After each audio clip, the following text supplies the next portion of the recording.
Hi students,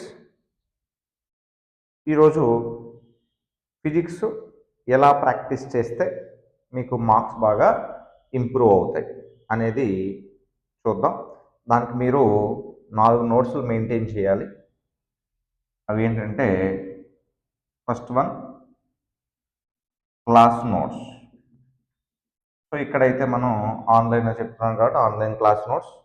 మీ sir క్లాస్లో madam కానీ క్లాస్లో చెప్పేటప్పుడు ఆ నోట్స్ యాజ్ ఇట్ ఈజ్గా బోర్డు మీద మీకు ఏం చెప్తున్నారో అది మీరు రాసుకోవాలి. రాసుకున్న తర్వాత సో హోంవర్క్ నోట్స్. సో ఇంటికి వెళ్ళిపోయిన తర్వాత వాళ్ళు ఏం చెప్పారో అదంతా యాజ్ టీజ్గా సార్ కానీ మేడం కానీ ఎలా చెప్పారో అలా చూడకుండా వచ్చే వరకు ప్రాక్టీస్ చేసి దాన్ని హోంవర్క్ నోట్స్లో రాయాలన్నమాట. యాజ్ టీజ్గా అంటే చూసి రాసేయటం కాదు, చూడకుండా సార్ చూసి చెప్పరు కదా, చూడకుండానే చెప్తారు సార్ కానీ మేడం కానీ టీచర్. సో అలా మీరు రాసుకోవాలి. ఎంత టైం పడుతుందని చెప్తారు. Next one formula notes. Formula notes అంటే ఇప్పుడు ఈ క్లాసు ఒక 15 మినిట్స్ చెప్పారు, లేకపోతే 1 అవర్ చెప్పారు మీ టీచర్. ఈ 1 అవర్లో మీకు ఒక 10 ఈక్వేషన్స్ వచ్చినాయి అనుకోండి. ఆ 10 ఈక్వేషన్స్ని ఆ రోజు ఒక ఫార్ములా బుక్ అని పెట్టేసి ఆ ఫార్ములా నోట్స్లో రాసుకోవాలి. Last one error notes. So మనకి ఎగ్జామ్లు పెట్టినప్పుడు మీరు కొన్ని క్వశ్చన్లు చేయలేకపోతారు 45లో. సో 45 చేయలేదనుకోండి, అప్పుడు ఈ 45ని ప్రతి దాని ఆన్సరు మీరు నోట్స్లో రాసుకోవాలన్నమాట. అలా రాసుకుంటే దాన్ని ఎర్రర్ నోట్స్ అంటారు. అంటే ఆ క్వశ్చన్ మీరు నేర్చుకుంటారు. సో ఈ 4 నోట్స్లు మీ చేతితో రాసి ఉండాలి, మీరు సొంతంగా రాసి ఉండాలి. అదే మాకు కష్టం సార్ అని చెప్పేసి అంటారేమో. సో అది కష్టమైనా సరే అదే చెయ్యాలి. అది చేస్తేనే మీకు వస్తాయి, లేకపోతే రావు. ఇవన్నీ చేస్తేనే మనకు గ్యారంటీ ఉండదు అనమాట. అందుకే మేము చేయం సార్ అంటారేమో. సో చేస్తేనే వస్తాయండి.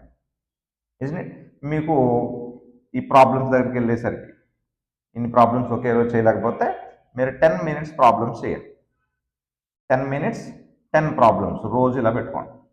అంత టైం కూడా లేదంటే 5 ప్రాబ్లమ్స్ పెట్టుకోండి. నిజమే. సింహా సినిమాలో బాలకృష్ణ గారు డైలాగ్ చెప్తారు, 10 సార్లు రా 10 పెంచుకుంటూరా అని చెప్పేసి, 10 మందితో రా అని చెప్పేసి. అలాగా 10 మినిట్స్ చేయండి, 10 ప్రాబ్లమ్స్ చేయండి. తర్వాత పెంచి తిరగండి. ముందు 10 ప్రాబ్లమ్స్ చేయడం నేర్చుకోండి. నిజండి.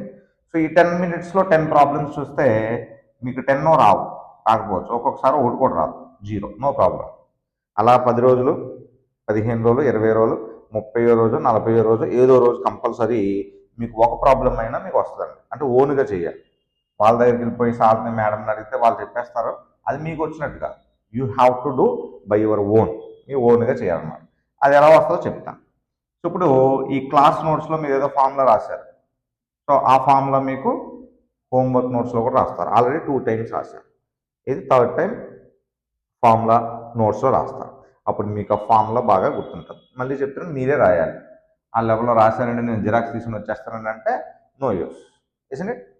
సో అలా రాస్తే కంపల్సరీ మీకు గుర్తుంటుంది. సో ఈ హోంవర్క్ నోట్స్లో రాసేటప్పుడు వాళ్ళ కొన్ని ప్రాబ్లమ్స్ కూడా చెప్పుకుంటారు మీకు, లేకపోతే మీరు ఎక్కడో ఆన్లైన్లో చూసి రాస్తూ ఉంటారు. అవి నెంబర్స్ మార్చేయండి. Suppose force equal to MA అని ఇచ్చారు. So acceleration 2 metre per second square, mass so 2 kg, what is the force అని అడిగారు.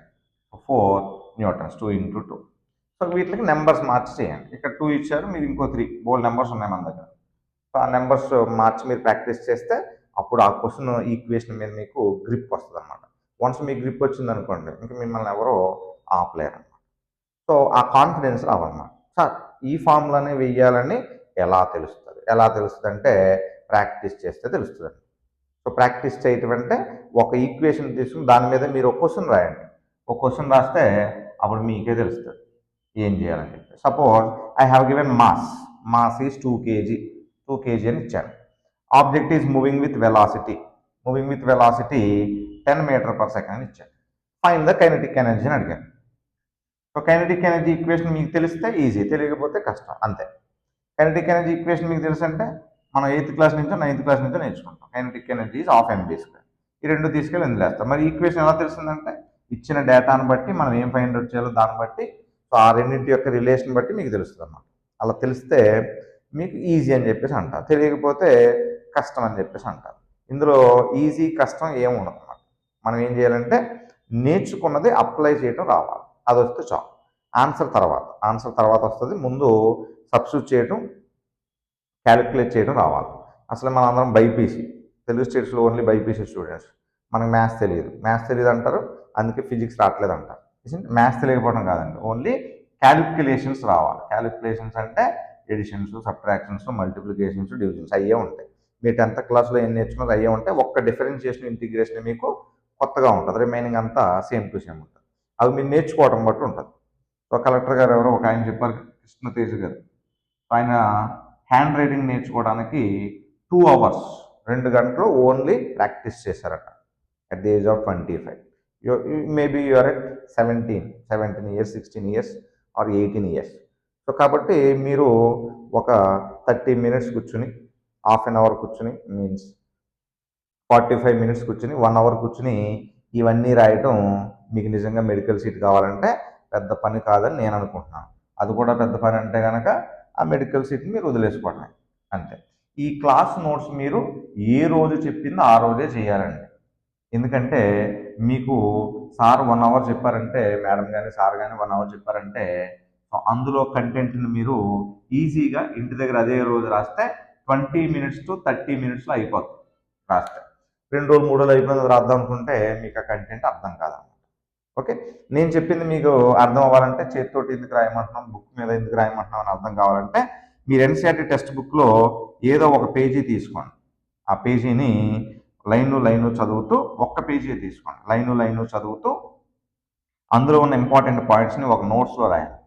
సో 1 month అయిన తర్వాత, 1 month అయిన తర్వాత, లేకపోతే 2 months అయిన తర్వాత మీరు రాసిన ఆ పాయింట్స్ని ఒక్కసారి చూస్తే వితిన్ ఫ్రాక్షన్ ఆఫ్ సెకండ్స్లో మీకు రివిజన్ అయిపోయినట్టు మీకు అనిపిస్తుంది అనమాట. ఈ పాయింట్స్ చాలా ఈజీగా గుర్తొస్తాయి, ఎందుకంటే మీరే కష్టపడి 1 hour 2 hour కూర్చుని ఇందులో ఇంపార్టెంట్ పాయింట్స్ అన్ని చదివి మీరే రాశారు కాబట్టి మీకు గుర్తుంటాయి. సో చాలామంది మర్చిపోతున్నాం అని చెప్పేసి అంటారు. ఇలా చేస్తే మర్చిపోవటం అంటే ఏముండదు. మీ పేరు మర్చిపోవట్లేదు, మీ పేరెంట్స్ పేర్లు మర్చిపోవట్లేదు, మన మైండ్లో బోల్డ్ సాంగ్స్ ఉంటే పాటలు అవి ఏం మర్చిపోరు, ఓన్లీ ఇవే మర్చిపోతున్నాం అని చెప్తారు. చిన్నప్పుడు నేర్చుకున్న ABCDలు మర్చిపోరు, 1 2 3 4 నెంబర్స్ మర్చిపోరు, టేబుల్స్ మర్చిపోరు. కానీ ఇప్పుడు నేర్చుకుంటున్న ఈ ఫార్ములాస్ ఇవన్నీ మర్చిపోతున్నాం అని చెప్తారు. సో అవి మర్చిపోవడం కాదండి, మీరు గుర్తుపెట్టుకోవట్లేదు అంతే. సో కాబట్టి గుర్తుపెట్టుకుంటే అన్నీ గుర్తుంటాయి. సో మీరు మర్చిపోతున్నాను అనుకుంటే గుర్తున్నాయి కూడా మర్చిపోతారు. కాబట్టి మరి చిన్నప్పుడు చదివిన ABCDలు ఇవన్నీ ఎలా గుర్తున్నాయి? అప్పుడు మీరు ప్యూర్ మైండ్తో చదివారనమాట, కాన్సన్ట్రేషన్గా చదివారు. మీ సార్ మేడం ఏం చెప్తే అదే విన్నారు. ఇప్పుడైతే అది మానేసి బోల్డ్ వింటూ ఉంటారు, మీ ఫ్రెండ్స్ ఏం చెప్తున్నారు ఇవన్నీ వింటూ ఉంటారు. అందుకే మనకి రావట్లేదు అనమాట, గుర్తున్నట్లేదు. కాబట్టి మీరు కాన్సన్ట్రేటెడ్గా చేస్తే ఏదైనా సరే వస్తుంది. So because your mind is more powerful. మీరు అన్ని సబ్జెక్టులు చదవాలి. మేమంటే ఓన్లీ ఫిజిక్స్ చెప్తాను, వేరే ఆయన వచ్చి బయాలజీ చెప్తారు, జువాలజీ చెప్తారు, కెమిస్ట్రీ చెప్తారు. సో మీరు ఇవన్నీ కలిపి చదవాలి. కాబట్టి మీ మైండ్ చాలా powerful mind. Always youngers mind is more powerful than elders mind, isn't it? చిన్న వాళ్ళ మైండ్ పవర్ఫుల్గా ఉంటుంది, అందుకని వాళ్ళకి అన్ని సబ్జెక్టులు పెట్టారు. సో అలా పైకి వచ్చే కొలది సబ్జెక్టులు తగ్గిపోతూ ఉంటాయి. ఇప్పుడు మీరు బైపీసీ అయితే మ్యాథ్స్ చేయట్లేదుగా మీరు, సో అలాగన్నమాట, isn't it? So just you have to spend 30 minutes to 45 minutes every day.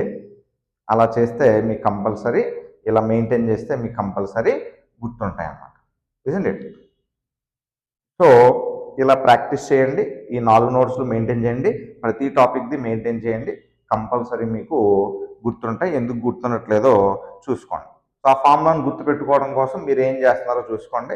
రోజుకు 4 ఫార్ములాస్ రాసుకోండి, ఆ 4 ఫార్ములాస్ నోట్లు అనుకుంటుండండి, అవి ఆటోమేటిక్గా గుర్తుంటాయి. సో ఎందుకు గుర్తుండవో చూసుకోండి. సో మీరు ఇంట్లో నుంచి వెళ్ళిపోయేటప్పుడు, బయలుదేరేటప్పుడు కాలేజీకి కానీ స్కూల్కి కానీ టీవీలో మీరు ఏదైనా సాంగ్ వింటున్నారనుకోండి, ఆ సాంగ్ మీ నోట్లో నుంచి వస్తూ ఉంటుంది, మీరు వద్దనుకుంటున్నా సరే వస్తుందా? So some people may get idea, అలా వస్తూ ఉంటుంది. సో అలా వచ్చిందంటే దాని అర్థం ఏంటంటే మీ మైండ్లో స్టోర్ అయిందన్నమాట. అదే మీరు ఫామ్లో చదువుకునే అదే వస్తుంది, కానీ మనం అది చెయ్యం, ఎందుకంటే ఇది కొంచెం కష్టం కాబట్టి, నిజండి. కానీ గుర్తుంటుందండి కంపల్సరీ. సో చూసుకోండి. So I have learn from Telugu medium all days అంతే అని చెప్పేసి తెలుగులో మనం ఫిజిక్స్ చెప్తే నిజంగా అర్థం కాదన్నమాట. సో తెలుగు మీడియం స్టూడెంట్స్కి అయితే అర్థమవుతుంది. సో ప్రమాణ ఘనపరిమాణంలో గల ద్రవ్యరాశిని సాంద్రత అంటారు అని చెప్పేసి అన్నాను అనుకోండి, నేనేదో సాంస్క్రిట్ చెప్తున్నాం అనుకుంటా. సో మనకి ఇట్లా తెలుగులో ఏమంటారో మనకు తెలియదు అనమాట. నేను చెప్పింది ఇప్పుడు density, the amount of mass per unit volume. So power of Telugu medium students is nothing but they have known what they are reading. So మనకి తెలుగులో మీకు అన్ని మిగిలిన సబ్జెక్టులు అన్నీ ఆల్మోస్ట్ ఐడియా ఉంటాయి. ఒక్క ఫిజిక్స్లోకి వచ్చేసరికి మాస్ అని తెలుగులో ఏమంటారో తెలియదు మనకి. మాస్ అని తెలుగులో ద్రవ్యరాశి అంటారు. ఇక్కడ మనం టీచింగ్ అలా చెయ్యం. ఇది ప్రమాణ గణపరిమాణంలో గల ద్రవ్యరాశిని సాంద్రత అంటారు. ప్రమాణ కాలంలో వస్తువు కదిలిన దూరాన్ని ఏమంటారు? వేగం అంటారు. Velocity, the amount of displacement. దూరం అయితే దాన్ని స్పీడ్ అంటారు. స్థానభ్రంశం అయితే ప్రమాణ కాలంలో వస్తువు కదిలిన స్థానభ్రంశాన్ని వడి అంటారు. వడి అంటే స్పీడ్ అనమాట. సో దూరం అయితే distance per unit time is speed, displacement per unit time is velocity we will call, isn't it? So that is in English medium. So మనం అలా చెప్పం. సో అందరికీ ఆల్మోస్ట్ ఇప్పుడు అందరూ ఇంగ్లీష్ మీడియమే చదువుతున్నారు కాబట్టి సో దాన్ని తెలుగులో ఎక్స్ప్లెయిన్ చేస్తాను. అంతేగాని మళ్ళీ డిస్టెన్స్ని దూరం అని, డిస్ప్లేస్మెంట్ స్థానభ్రంశం అని చెప్తే మీకు ఎవరికి అర్థం కాదు. చాలామందికి English medium students, even Telugu medium students అయినా ఇప్పుడు అవన్నీ ఇంగ్లీష్ స్టూడెంట్స్ అవుతున్నారు కాబట్టి ప్రాబ్లం లేదని నేను అనుకుంటున్నాను. కానీ మీరు అలాగే చదవండి, మీరు చిన్నప్పటి నుంచి అలాగే చదివారు కాబట్టి. కానీ అది తెలుసుకుంటే మంచిదన్నమాట. ఏమంటారని తెలుసుకుంటే కొంచెం బాగుంటుంది. అంతేగాని డైరెక్ట్గా బై హార్ట్ చేసేస్తే మాత్రం కాంపిటేటివ్ రాదనమాట. కాంపిటేటివ్ రావాలంటే కంపల్సరీ మీరు ఏం చదువుతున్నారో మనకి తెలియాలి. అలా తెలిస్తే మీకు అన్నీ వస్తాయి. అలా ఎక్స్ప్లెయిన్ చేయం. మనం ఇక్కడ మామూలుగా పదాలని తెలుగులో ఎక్స్ప్లెనేషన్ వాడతాం. సో నేను తెలుగు మీడియంలో చదువుకున్నాను కాబట్టి నాకు ఆ పదాలను తెలుగులో ఏమంటారో కూడా తెలుసండి. కానీ ఇప్పుడు కొన్ని నేనే మర్చిపోయాను. So now I'm giving only in English all those, isn't it? So therefore prepare well like this, maintain for physics all these notes, then definitely you can get, every day you have to do. So ప్రతిరోజు తపస్సులా చేయాలన్నమాట. ఒక 1 hour 45 minutes మీరు కాదనుకుని చేస్తే so ఇదంతా కూడా మీకు చివరిన exam రాసేటప్పుడు యూజ్ అవుతుంది. సో ఇది 1 month తర్వాత కూడా ఎలా గుర్తుందో అలాగే మీకు ఇవన్నీ గుర్తుంటాయి. మర్చిపోవాలనుకున్నా మర్చిపోలేదన్నమాట, ఇస్ంట్ ఇట్? సో మనం ఏం చేస్తున్నాం అనేది చాలా ఇంపార్టెంట్.